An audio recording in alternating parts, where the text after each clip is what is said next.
უსმინეთ, აირჩიეთ და ისიამოვნეთ კატოს ლიტერატურული საღამოებით. საღამომშვიდობის რადიო იმედის ეთერშია გადაცემა კატოს საღამოები, საეტერო სტუდიაში მუშაობთ მე კატო და ხმის რეჟისორი მეკი მაზმიშვილი და ჩვენ დღეს ესე მიშა მიმინაშვილი გვეწვია ისევ სტუმრად ჩვენი რადიო იმედის ახალი პროექტის კოდექს აუდიოს ფარგლებში, რომლის ეს ჩანაწერები უკვე თეთრი საყელო განვეთავსეთ ხო უკვე BookBox-ზე საღამომშვიდობის Bonsoir.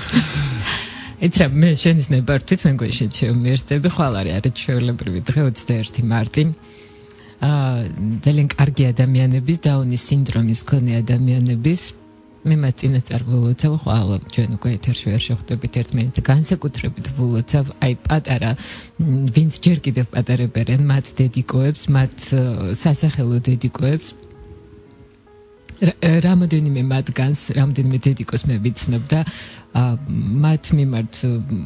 პატივისცემა ალბათ ასეც არ დამტოვებს, იმიტომ რომ იმათ შეძლეს და ყველას გააგებინეს რა არის ეს და რომ ეს არ არის დაავადება, თუმცა დაავადებაც რა ყოფილიყო. ამ შემთხვევაშიც ყველას გვაქვს ჩვენი მისუფლება რომ ავად ვიყოთ და მაინც არ დაგვმალონ ამის გამო და მოკლედ მე ძალიან გილოცავთ ყველას და განსაკუთრებით აი იმ დედიკოებს, რომლებმაც შეძლეს და ეს დღე დაუნის სინდრომის მსოფლიო დღე საქართველოშიც გახადეს ესეთი ჩვეულებრივი აღსანიშნი და მნიშვნელოვანი ამბავი. კატო შენის ნებართვით მე შევერთდები ძალიან გულთბილად და ძალიან სწორად თქვი. და რაც თავია ყოველგვარი ზედმეტი გადაჭარბების გარეშე მართლა მაგარი დედიკოები არიან და მართლა უნდა იამაყონ. თუმცა სიამაყე და სრულწმენდას ცალკე თემა, მაგრამ ყოველ შემთხვევაში რატომ ვამბობ ამას, რა თქმა უნდა, მე მაქვს საბაბი იმისა, რომ გავიგო, ანუ შენი უფრო მეტად გავიგო ვიდრე სხვებმა, რამე თუ გარკვეულწილად ამ პრობლემებთან მაინც ასე თუ ისე მაქვს კავშირი, თუმცა მოდი გადავიდე თემაზე და მეც მივესალმები ხვალიან დროს. თუმცა ეს ლაპარაკობთ ჩვენ არის ძალიან მაგარი ბიჭი და ძალიან პატარა ასაკში გადაიტანა ის, რასაც დასრულ ასაკს ალბათ ძალიან ბევრი ვერ გაუძლებდა და მე მაქვს რო ყველაფერი და მართლა მშობლებზე, განსაკუთრებით დედებზე ბევრი რამ არის დამოკიდებული და მეც რა თქმა უნდა ჯერ იმ პატარებს ულოცავ ამ დღეს და რა თქმა უნდა მათ მშობლებს და მამიკოებსაც დაივიწყებ რა თქმა უნდა შემო. ხო, არა, თავისთავად ცხადია ნამდვილად გეთახმები. სიამაყე და ამპარტავნება და სიამაყე, უბრალოდ სიამაყე და ცრუწმენა, თუმცა ამპარტავნება და ცრუ აზრი უფრო მოუხდება იმას, რაზედა ჩვენ ლაპარაკობთ, და რაზე ლაპარაკობთ, მოდი ვთქვათ. ჩვენ ლაპარაკობთ ერთი ძალიან ცნობილი ქალის, თქვენ ალბათ უკვე მიხვდით, უამრავი ეკრანიზაცია არსებობს ამ ნაწარმოებისა და ეს არის ნაწარმოები, რომელიც სხვა ჯერს აი როცა შედგა მწერლების მიერ მოწონებული წიგნების სია, იქ ეს ჩვენი ქალბატონი არის წარმოდგენილი ჯეინ ოსტინი და ის არის მოკლედ ინგლისში ესეთი პირველი ქალია როგორც მწერალი. პირველი ქალია კი და მსოფლიო BBC-მ გააკეთა თუ არ ვსწრები 2005 წელს გამოკითხვა საუკეთესო 100 წიგნი, მსოფლიო საუკეთესო 100 წიგნი და ეს ქალბატონი მეორე ადგილზეა, პირველზე ალბათ შექსპირია. ალბათ, მაგრამ ყოველ შემთხვევაში მე არ ვარ იმ ადამიანების რიცხვში, რომლებიც ჯეინ ოსტინის ეგრეთ წოდებული ხო ამბობენ ხოლმე ლიტერატურაცნობნები რაღაც ისე ხშირად მოყავა რომ პარასკევს ცოტათი უკვე რაღაცნაირად მოვირგე ეს მომენტი, მაგრამ საქმე იმაშია რომ არის კატეგორია, ანუ ორი კატეგორია ადამიანებისა, ანუ მწერლების და ლიტერატურებისა, რომელსაც მოსწონთ ჯეინ ოსტინი და რომელსაც არ მოსწონთ ჯეინ ოსტინი. თორმე საშუალო არ არსებობს რომ ჩვენ ამ კოდექს აუდიოს ფარგლებში კიდევ ერთხელ შევახსენებთ რადიოსმენელს, რომ ეს არის 12-დან პირველ საათამდე ყოველ დღე, ყოველ საღამოს ხამის 12-დან პირველ საათამდე შეუძლიათ მოისმინონ წიგნები. ჩვენ წინაკვირა ბატონ ედგარ ალან პოს შემოქმედება, ანუ ედგარ ალან პოს დაუთმდეს ხამეები, თან 13 იყო და სხვაგვარად არ შეგვეძლო. მაგრამ თუმცა კიდევ ერთხელ ამბობ, რომ რა თქმა უნდა ის მოთხრობები, რომელიც დარჩა მსმენელის ხურთ მიღმა აუცილებლად გაიჟღერებს ისევ როგორც მიხეილ ჯავახიშვილი, რომელსაც გახსნა ფაქტიურად ეს პროექტი. და ეხლა რომ იყოს დაცული თუნდაც ჰენდერული თანასწორობა, რატომაც არა დღეს ინდეს ლაპარაკობენ, თუმცა არის რა თქმა უნდა მე ყოველთვის არ მომწონს ხოლმე, როდესაც ხელოვნურად ხდება რაღაცის, მე მესმის რომ არის პრობლემა, მე მესმის რომ არის აი ეს ყველაფერი მოჭარბებულად, მე მესმის რომ ქალები უნდა დაიცვა, მაგრამ ყოველთვის როდესაც ამით ვიღაცა სპეკულირებს და ამით ხდება რაღაცნაირად ქულების დაგროვა, მე ამის მომხრე არ ვარ. ყოველთვის სპეკულირებ. ხო და იმის, მაგრამ ეს სპეკულანტობა არ არის, რომ ჩვენ რო ჩავწერეთ ქალბატონ ჯეინ ოსტინი, იმიტომ რომ ძალიან ბევრ ადამიანს ჰქონდა სურვილი, რომ ის გაჟღერებულიყო და ჩვენ რა თქმა უნდა ამ ჟანრული მრავალფეროვნების მომხრეებიც ვარ და რა თქმა უნდა ჩვენ არ ვართ მხოლოდ ერთი ჟანრის მომხრენი, თუნდაც და ამას დაადასტურებს თუნდაც ამ ქალბატონ ოსტინის ეს რომანი, რომელიც ძალიან რთულად იწერება, მინდა გითხრა, განსაკუთრებით რთულად იწერება კატონო, შემიძლია ხო გულახდილი ვიყო. თავისთავად ასე მგონია ამ თემაზე ვისაუბრეთ. ასე მგონი ძალიან კარგად მესმის ხოლმე იმ მსახიობებისა, რომლებიც ახმოვანებენ სერიალებს. ჯერ ბრაზილიური სიტყვები კარგად ისწავლეს, თუ ჩვენ ყველას ვიცნობთ, და ჩვენი მეგობრები არიან აქ მეხო პროდაქშენში მუშაობს და ისინი ჩვენთან გახმოვანებაზეც მუშაობენ, რეკლამებს ახმოვანებენ და ანაკორა მოდია ხოლმე რაღაც სიტყვებს მეუბნებოდნენ ადრე პორტუგალურ, ესპანურს და მე ხვდებოდი მათ შინაარეს. ახლა უკვე თურქულ სიტყვებს მეუბნებიან. ყოველ შემთხვევაში მე ხვდები როგორი რთულია მათთვის ეს საპნის ოპერის ჩაწერა, თუმცა აქვე მინდა ვთქვა რომ თუმცა აი აქ სიამაყე და წურწმენა გეძლება. აი აქ ხო კი არ მეძელება, მე მინდა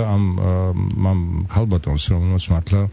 მოდი პირდაპირ თქვათ, ეს ქალბატონი არის ბრიტანეთში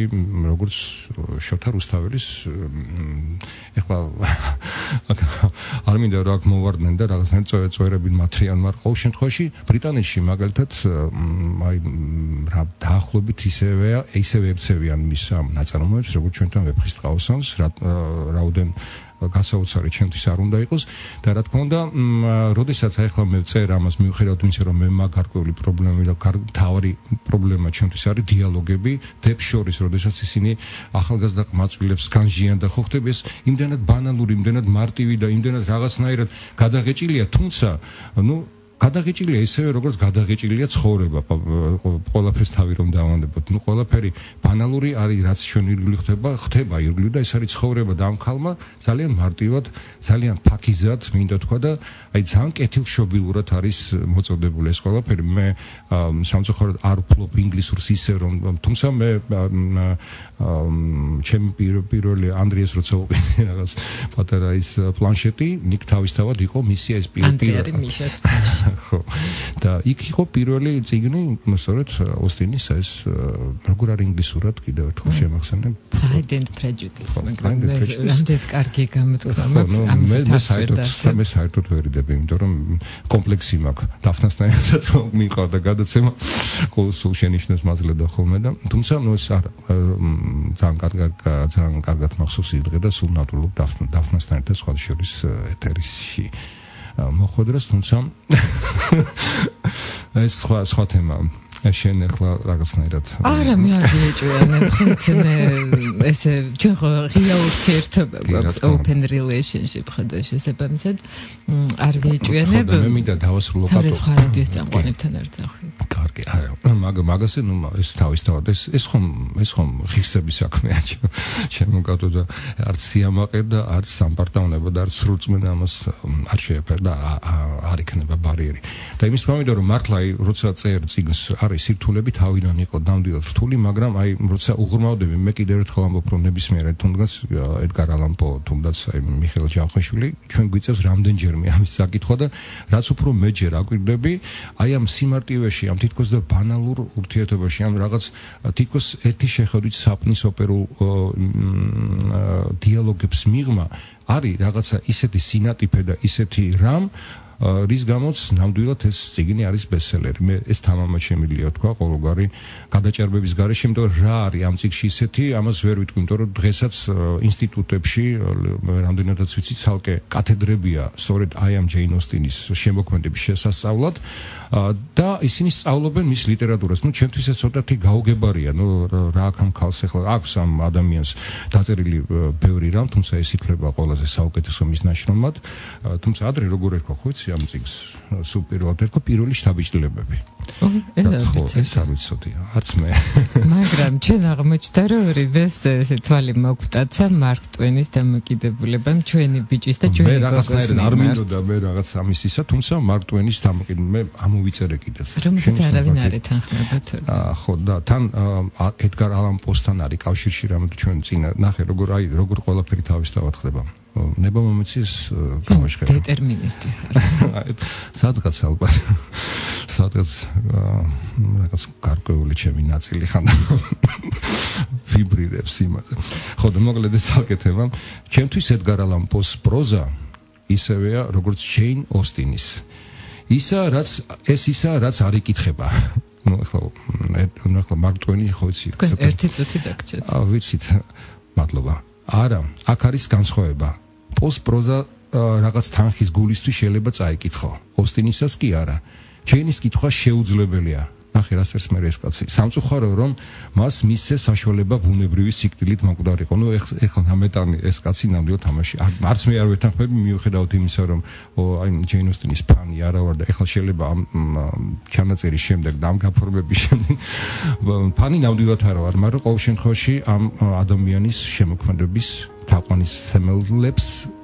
გაუგებ ამიერიდან. უკვე შემიძლია გავიგო. კეთილი, ჩვენ ახლა საინფორმაციო გველის და შემდგომ გავაგრძელებთ საუბარს ჯეინ ოსტინის შესახებ. უსვინეთ, აირჩიეთ და ისიამოვნეთ კატოს ლიტერატურული საღამოებით.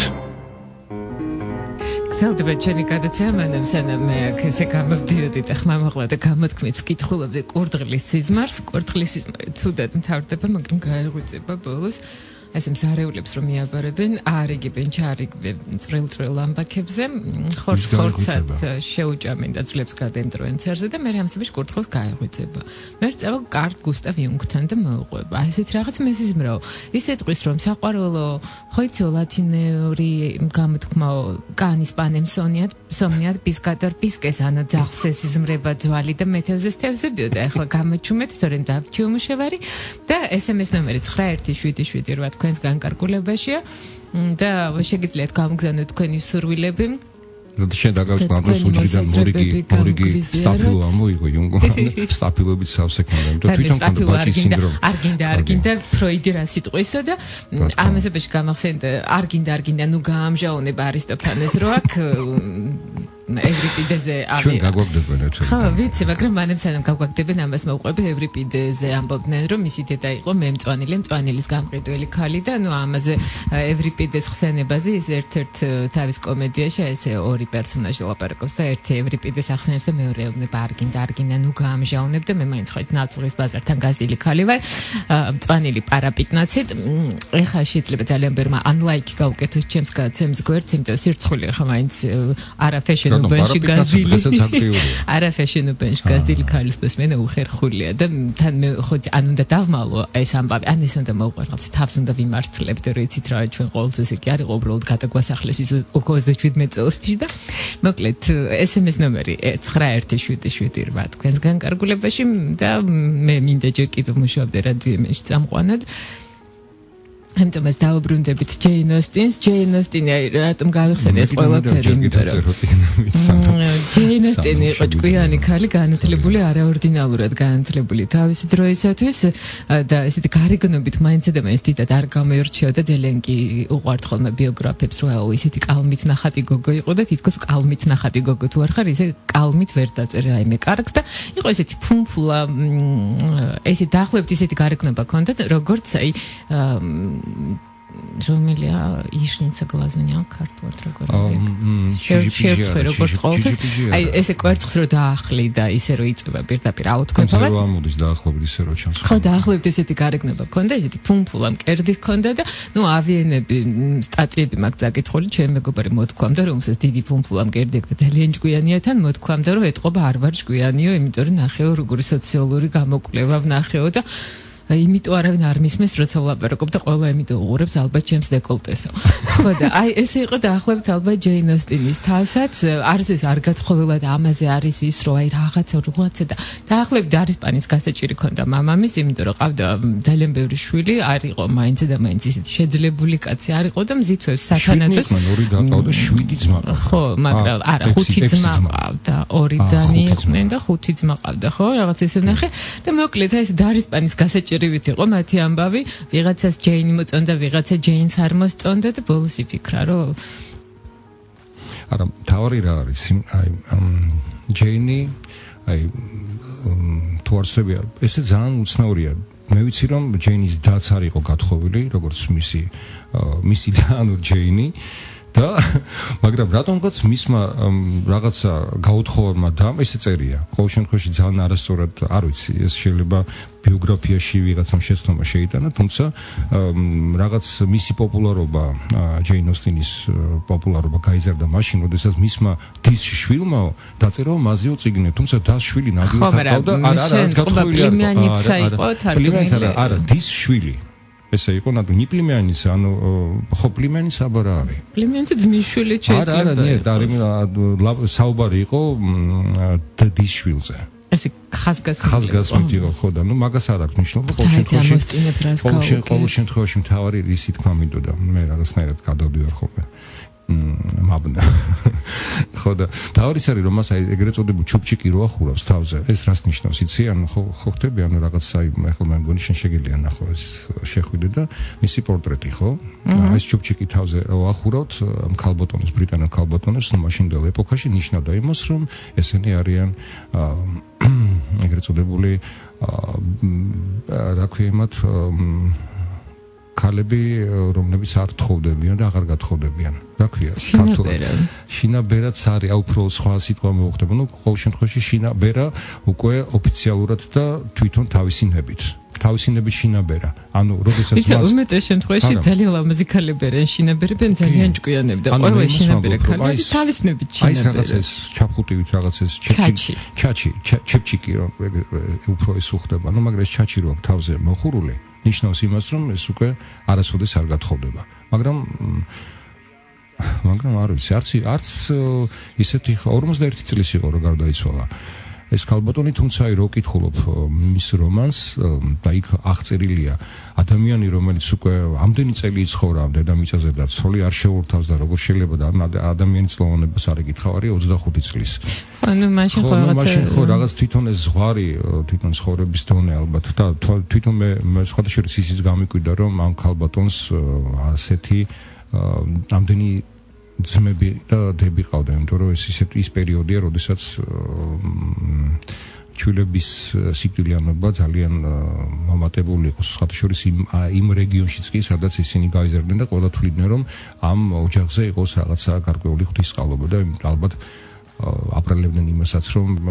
ძმათა უმრავლესობა სასულიერო პირები იყვნენ, ანგლიკანური ეკლესიისა და ნუ ყოველ შემთხვევაში ნამდვილად მე კიდევ ერთხელ გამეორდები ჩვენ მარკ ტვენის რაღაც ისეთი ცოტათი უკმეხი ის მოვიტანეთ თუმცა მარკ ტვენია და აპატიოთ ნუ მე არ დამეთანხმები ეს მეორე პუნქტში განსაკუთრებით მაგრამ ედგარ ალან პოსთანაც როგორ შეიძლება ახლა და ფული თუ არ გადამიხადეს მაგას არ წავიკითხავ და არც მე არ წავიკითხავ შენ ტანსვერს თუ კაია. ესე ჩვენ ქალაქის თავი ბიბლიოთეკარიც ამბობდა რომ აი არის წიგნები რომლებიც ხორხე ლუის ბორხესი როგორც ბებო ეძახდა ჯორჯი ამბობდა რომ არის წიგნები რომლებიც ნუ ვერაფერ ვერ დავძლია და მათ შორის არის ულისეო და მე ძალიან მიხარია იმიტომ რომ მე და ულისეც აი დღემდე ვეჭიდავებით ერთმანეთს და იცი რა ეხა უკვე Kindle-ში ვკითხულობ და ფურცლებს პროცენტულად ვიცი თუმცა ნუ ნამდვილად არ ჩოლებ წიგნები ხა ეს ისე ესეთი წასაკითხი არ არის ხო რომ დაბჭიქი წავიკითხე გადავა ბულბულე და ერთ საღამოში წავიკითხე განსხვავებით იგივე ჩვენი ჯეინ ოსტინისაგან რომელსაც თუ ვინმე ჩაუჯდება წასაკითხეთ აუცილებლად ერთ საღამოში ასრულებენ და ძალიან ისე მისი ყველა ხალისობს ხო ჯერ დღეს სადაც აი რაც კი მოვისმენთ რაც კი წავიკითხე ყველა ხალისობს და თვითონ აი როგორ იწყება ეს სიამაყე და თვალადღება თუ როგორც არის მაგრამ ჩვენ როგორც ჩავწერთ აჯებას ალბათ ისე წარვდგიან სვენელს სიამაყე და სრორწმენა რომ საყოველთაო ჭეშმარიტებად მიიჩნევა რომ უცოლო და მდიდარი კაცი იმ თავითვე ცოლის შერთვას მოიწადინებს და ნუ ამბობენ რომ აი ეს ფრაზა არის ის რაც ესე იჯაჭვავს ადამიანებს, იმიტომ რომ პირველივე ფრაზა არის ესეთი რაღაცით დამაინტრიგებელი და საინტერესო და არა მხოლოდ იმიტომ რომ მატრიმონიალურ მდგომარეობაზე საუბარი. არ ვიცი, ვერ გითხრა. არანაირი ინტრიგა. ვერ გითხრა. ვერ გითხრა, ამ პირველ ფრაზამ გამაგიჟა სრულებით და ძლივს აი ბოლო უკვე როგორც ამბობენ ფინალში გავდივარ და ნელ-ნელა უკვე მივხვდი, ანუ ხვდები, ანუ რთულესი პროცესი იყო ჩემთვის. ედგარ ალან პოს და კინგის შემდეგ გაუხეშებული ჩემი ცნობიერების შემდეგ მასთან მოგბრუნებ, თუმცა კიდევ ერთხელ ვამბობ, რომ ეს რა თქმა უნდა ეს პირადული დამოკიდებულება და ცოტა არ შეიძლება ეს ვილაპარაკო ალბათ ვიღაც ბრიტანელი ლიტერატური რო იყოს გამაწევებდა და ჩაისაც აღარ დამალევდა არასოდეს.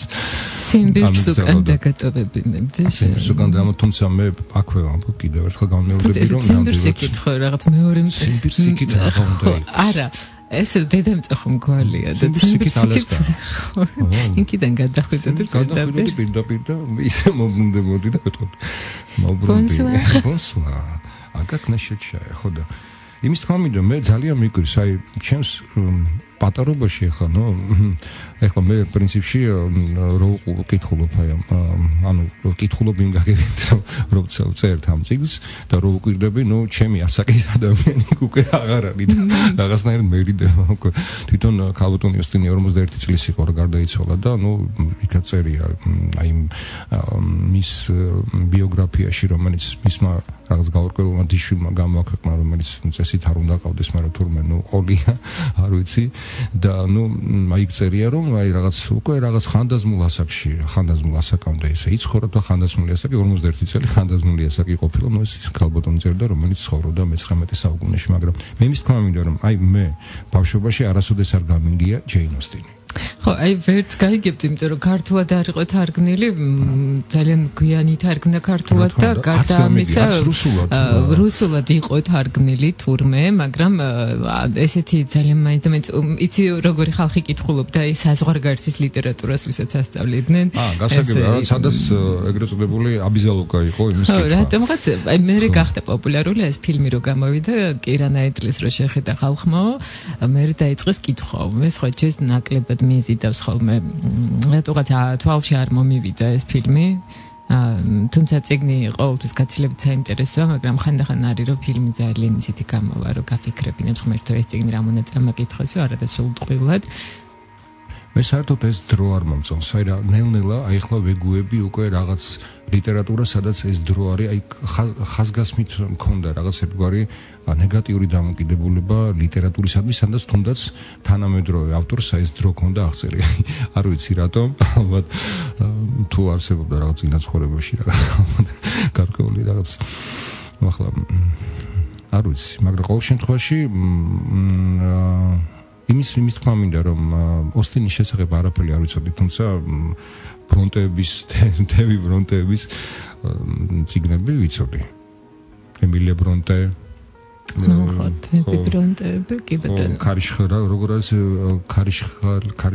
ქარიშხლიანი უღელტეხილი ხო თუ როგორ არის თარგმნილი ქარიშხლიანი უღელტეხილი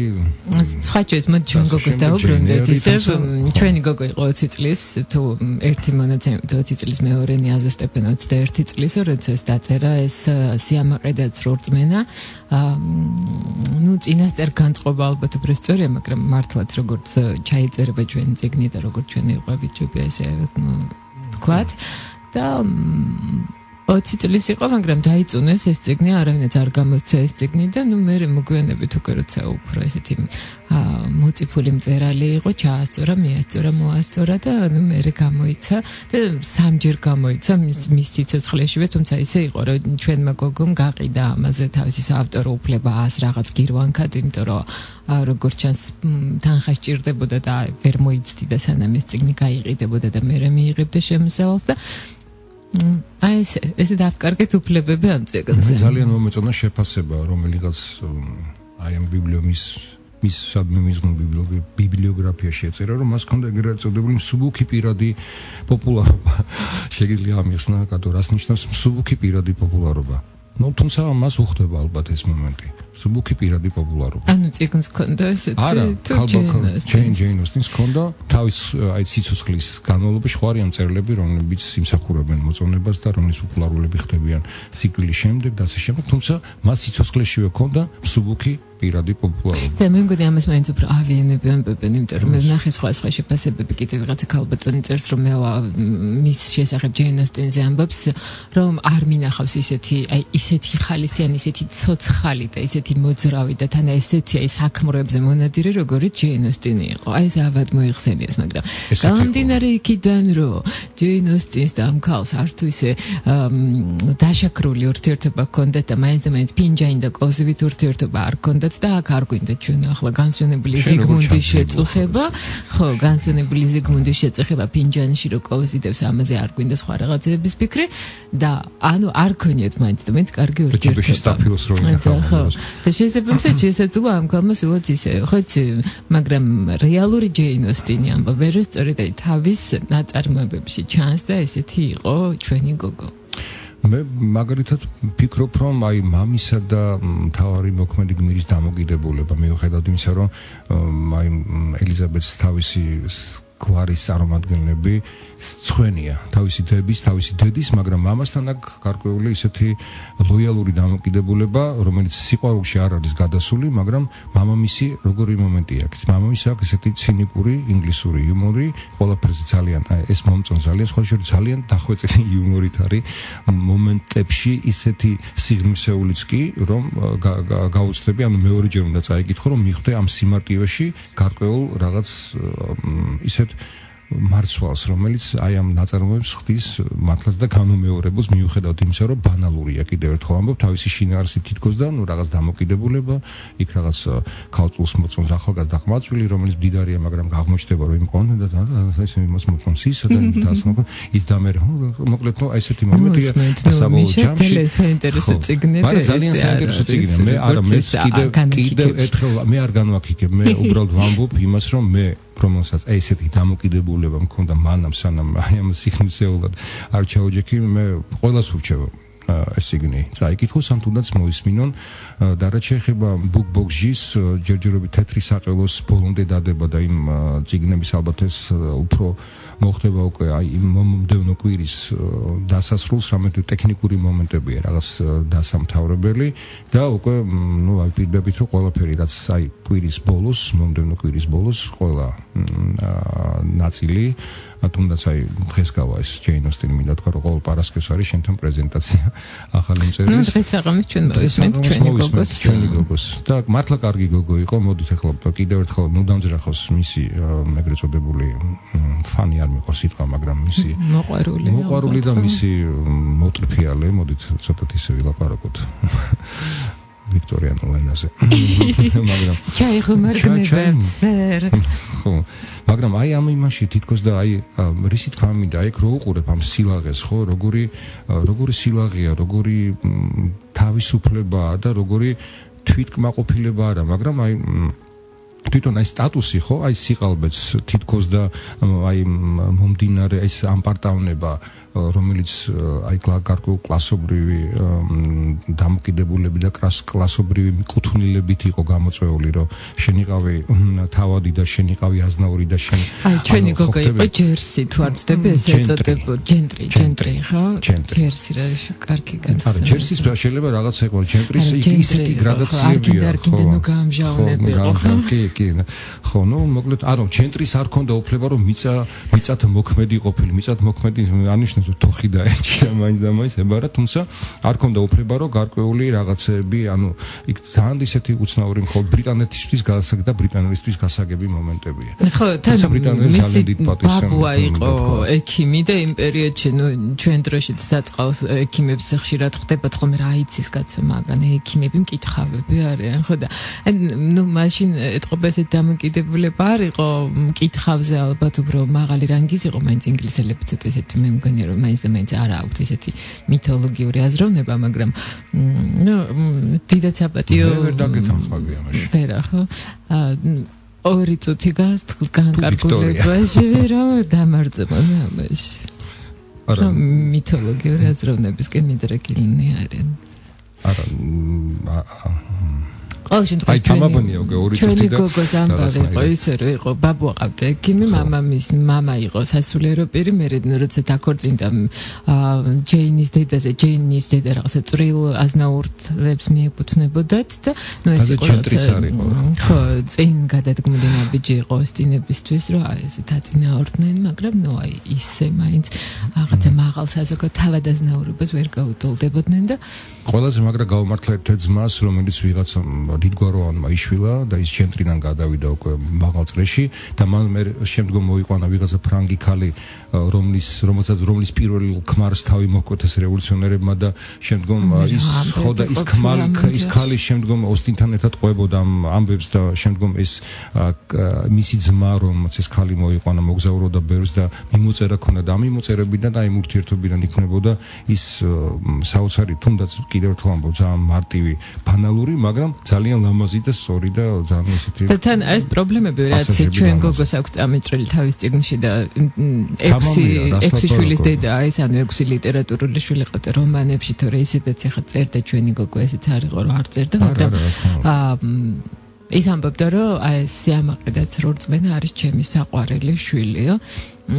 და ის ამბები და ის პრობლემები რაც მას აქვს განხილული ჩვენს დროშიც იგივეა და ძალიან ბევრი რამ ნუ აღარ არის ხო თავადაზნაურობა არ არის მაგრამ სხვა რაღაცით შეგვიძლია ხო სხვადასხვა გვარი საკითხები და თბილისურ კაფეებში და გოიმები ხო თბილისურ კაფეებში თუ გავმაგრდებით ძალიან მარტივად მოვისმენთ და ახლობთ იგივე ტექსტებს რაც შეიძლება წავიკითხოთ ჯეინ ოსტინთან მე გიმსანამ გაგვყარა ჯობია ვთქვათ რომ ამ საათში ვასრულებთ საუბარს და მომდევნო საათში ისევ შემოგიერთებით უსმინეთ აირჩიეთ და ისიამოვნეთ კატოს ლიტერატურული საღამოებით გრძელდება ჩვენი გადაცემა ჩვენ აგრძელებთ საუბარს ჯეინ ოსტინის შესახებ დღეს საღამოს ხო მოვისმენთ უკვე ჩვენი გოგოს სიამაყედაც რორწმენებიდან ერთ თავს ვასწრებთ რა პატარა თავებია და თავკები ხო ნუ ზოგიერთი ძალიან პირველი სამი თავი არის განსაკუთრებით გაჭიმული ნუ ხუთი თავი ეტევა ამ საათში ჩვენი გოგო თორმე წერდა ყოველთვის თავის ნაცნობებზე, თავისი ოჯახის წევრების შესახებ და ძალიან ბევრი რამ არის აქ ეს მისი ნაცნობ მეგობრების ამბებიდან გადმოცემული და გადმოტანილი. ანუ მარტო ის გარდაცვლილებს კი არ შეეძლოთ იქ თავისი თავი ენახათ არამედ შენ სწორედ თქვი ჩვენი საუბრის დასასრულს რომ თანამედროვე თუნდაც აი თბილისის სხვადასხვა კლუბებში ან ბარებში მსხდომთ შეუძლია თავისი თავი და თავისი მეგობრები დაქალები და საქამროები ეგრეთ წოდებული საქამროები მეგობრის ბებო როგორც ამბობ ერთხელ რაჭაში საქამრო ხონდა ანუ კიდევ ერთხელ ამბობ რომ მიუხედავად იმისა რომ რაც მე ვთქვი მე არ მინდა რომ რაღაცნაირად დამოკიდებულება ჩემი იმის გამო შეიცვალოს მკითხველის და მსმენელის აი ამ ქალბატონის რომანის რომ მე გამიჭირდა ამ დიალოგების საკითხი მაგრამ კატო დამეთანხმები და მე მივხვდი სანამ ჩვენ ეთერში გავიდოდით ჩვენ ამაზე ოდნავ გაკვირით ვისაუბრეთ და შენ მივხვდი და უბრალოდ შენში მიმახვედრე თუ რატომ გამიჭირდა მე ამ დიალოგების საკითხი იმიტომ რომ ფაქტობრივად ეს არის ქალების დიალოგი ну იქ სადაც კაცებმა უნდა ილაპარაკონ, იქ კაცები ძალიან ცოტას ლაპარაკობენ, მაგრამ კაცები იქაც ლაპარაკობენ რაღაცნაირად, ну ეხლა ცოტათი ხო, ну ძალიან გამიჭირდა, მაგრამ თან როცა ვაკვირდები გოჩა ხო ჩემი კატალიზატორია, მე როცა ვწერ გოჩაზის პულტის უკან და როდესაც გოჩა, როდესაც ხო გოჩა. ბატონი გონჩა. და ხმის რეჟისორი, რომელიც აი ამას რაღაც ამ გაფორმებაში მეხმარ, იმიტომ რომ მარტო ნამდვილად ვერ შევძლებდი და როდესაც გოჩა არ ჩანს, პოლს მიღმა ეს იმას ნიშნავს, რომ ის გოჩა გორას ეწერს. ან გორას ან გადის, რომ მისი ხრიწინი და ხრუწუნი არ შემოიჭრას ეთერში, ანუ ფაქტობრივად მე მიჭერს თანდათან როცა კითხულობ შედიხარ როლში, განსაკუთრებით ძალიან არ მომწონს ელიზაბეთის და ჯეინის დედა, რომელიც ძალიან ლამობს მათ გათხოვებას და ძალიან უნდა ყველა დაარწმუნოს, რომ მათი ქალიშვილები ყველაზე მაგრები არიან და ძალიან ვიღაცებს მაგონებს. ძალიან ბევრი მყავს ესეთი, აი თითქმის ყოველდღე ხვდები მათ მარშრუტკაში, მათ სამგზავრო, როცა მგზავრობ, როცა გადიხარ, როცა მაღაზიაში შედიხარ, როცა ურთიერთობ, ძალიან ბევრი აი ის ტიპაჟები, რომლებიც აღწერდნენ, რომლებიც ჩაისვამენ და მაღალ ფარდოვან სიტყვებით საუბრობენ, თუმცა ის სიტყვები რო გადაათარგმნო და რაღაც ჩვენს ლექსიკაზე რომ უარგო, ფაქტობრივად ისინი აქაც დღეს ცხოვრობენ და იმიტომაც არის ალბათ მისი ეს რომანი ძალიან პოპულარული და ძალიან აქტუალური, კარგი გაგები და ბესტსელერი პირველი მე მგონი, ერთ-ერთი ბესტსელერი ნამდვილად არის. მე ზოგადად ეხლა გამიჩნდა ნელ-ნელა უკვე რაღაც ადრე ბესტსელერი რაც იყო იმას არ კითხულობდი პროტესტის ნიშნად, ამიტომ რაღაც ბესტსელერი იყო არ კითხულობდი, ეხლა რაღაცნაირად შემეცვალა წარმოდგენები რამდენიმე რომანის შემდეგ, რომლებიც ბესტსელერები გახდნენ და პოპულარობის გამო წავიკითხე და აღმოჩნდა რომ მართლა ღირსია იმისა, რომ ეს წიგნი იყოს პოპულარული და ერთ-ერთი მათგანი არის სწორედ ჯეინ ოსტინი და საერთოდ მე მადლობელი ვარ, რომ აი ამ მადლობელი ვარ კიდევ ერთხელ მსმენელისა, რომელმაც აი სწორედ ამ წიგნის ჩაწერა გთხოვა, ეს არის ერთ-ერთი. მე კიდევ ერთხელ მადლობელი ვიქნები თუ ისინი დარეკავენ, მოგწერენ ან რაღაცნაირად ჩვენ აი ბოქსჯის აუცილებლად მოვაგვარებ პირდებით, იმიტომ რომ მხოლოდ ორი თავია თეთრი საყელოსი და ედგარ პოს რამდენიმე მოთხრობა, ედგარ პოს პირველი შემთხვევა იყო, როდესაც ჩვენ მთელი მოთხრობა, ერთი მოთხრობა ან ორი მოთხრობა ეტეოდა ერთ საათში, ძალიან კარგი მომენტია ზოგადად და ალბათ, მაგრამ ამ შემთხვევაში ჯეინ ოსტინი ალბათ ორი კვირა გაგრძელდება და მე არ ვიცი ჩვენ შემდეგ პარასკევს რას ვიზამ შემოგატო. რაც წყალში ჩავარდე და შეიძლება შემდეგ პარასკევს ჩვენ ვერ შევხვდეთ ერთმანეთს ეთერში, იმიტომ რომ წყალში ჩავარდე,